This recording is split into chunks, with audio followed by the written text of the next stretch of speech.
Have you ever had a dream? Most likely, all humans have experienced dreaming in their lives, and animals too, which studies have shown. And I'm pretty sure you wondered why you've had the dreams you've had, where the randomness comes from, and maybe even the figures or objects you've seen in reality, and how they appear in the dreams, and when they appear and why they appear.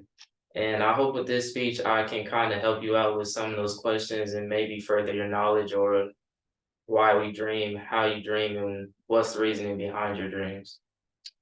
And with this speech, I wanted to break it down into three major points. The first is DICE analysis, which is a therapeutic method that can help you discover and further build your knowledge on your dreams. The second thing is the correlation between dreams and reality. And that mainly talks about the level of consciousness between when you first start your dreaming and when you kind of exit out of the dreaming. And the last point is just building up the knowledge of dreaming, learning, and memory. And that really just mainly focuses on your REM sleep and NREM sleep, which stands for rapid eye movement sleep or non-rapid eye movement sleep.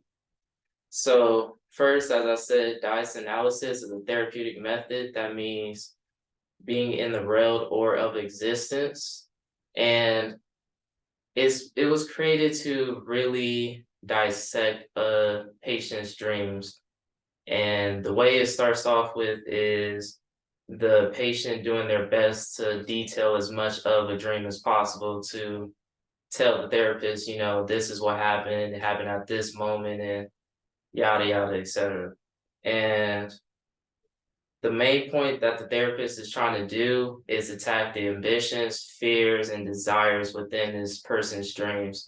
Also, with that method, the patients have connected some mythological theories with it, claiming that their dreams have had healing powers for them, and they felt like and described it as being everywhere and forever and here and now, which really just means that the mythological healing powers possessed from their dreams are lasting in the present and they feel like it will carry on with them forever in their lives.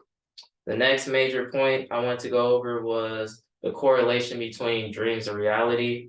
And that really just talks about how you start to dream at a certain level of unconsciousness. And they describe that as the time orientation between when your dreams occur and when they don't occur. And they've also described dreams that occur in your earliest stages of sleep. So if you fell asleep at 7 p.m. and maybe you started dreaming around 7:15 p.m., even though you wouldn't know that. But if you started dreaming at an earlier stage within your sleep, they connect those dreams to be more validated towards a past event in your life. And if your dreams occur later in your sleep, closer to when you are about to awake, those dreams have been connected to more present day and more recent events in a person's life.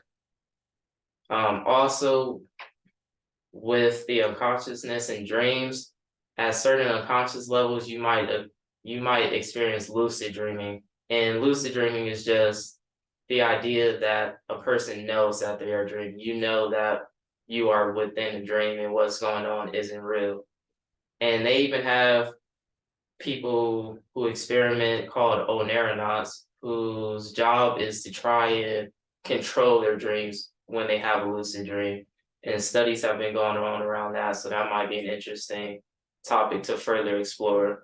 And the last major point I want to go over was just understanding dreaming, the memory and the learning aspect.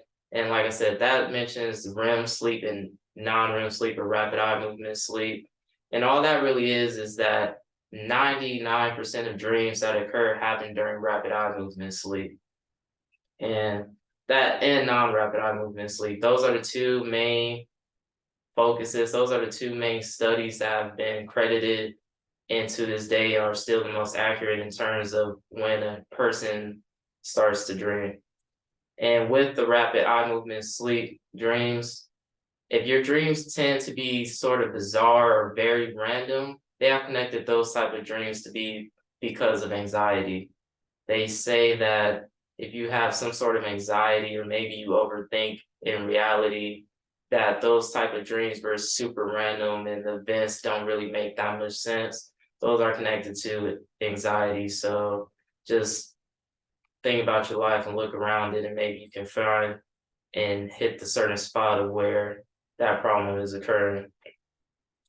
And so, in conclusion, I wanted to just reevaluate the three major topics. I went over dice analysis, the therapeutic method that attacks your ambitions, fears, and desires within dreaming. And some people have said that method has shown them how methodological aspects can connect to certain healing potentials and healing powers within their lives.